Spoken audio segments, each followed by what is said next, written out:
Hein, forcément, on va pouvoir en discuter avec Colline Serrault, qui est avec nous. Colline, si vous voulez venir nous dire un petit mot, vous pouvez l'applaudir, bien entendu. On est très heureux de vous avoir ici, à Gérardmer. Moi aussi. Vous pouvez nous dire juste un mot de votre film sans tout dévoiler? Un mot, hein.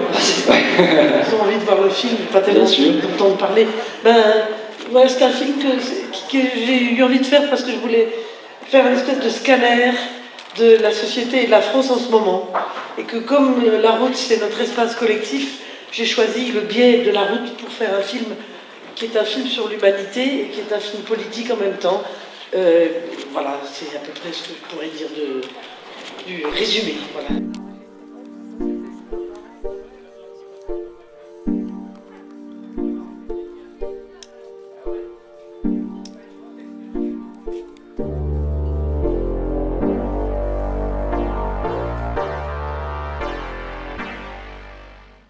D'abord, beaucoup des stages sont bien, sont vraiment bien.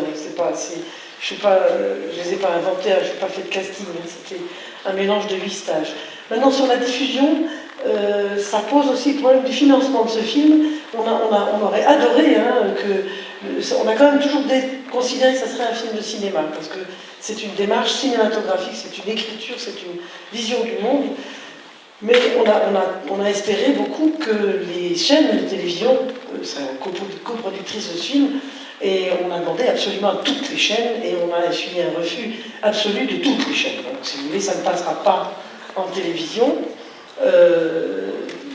Ça ne passera pas en télévision, et même le CNC, Centre National du Cinéma, qui est financé par notre argent, par l'argent des salles, du public, etc., qui est de l'argent public, nous a refusé l'avance sur recette avant et l'avance sur recette après réalisation, au prétexte que c'était un film trop pro-sécurité routière, que c'était pas assez rebelle. Voilà.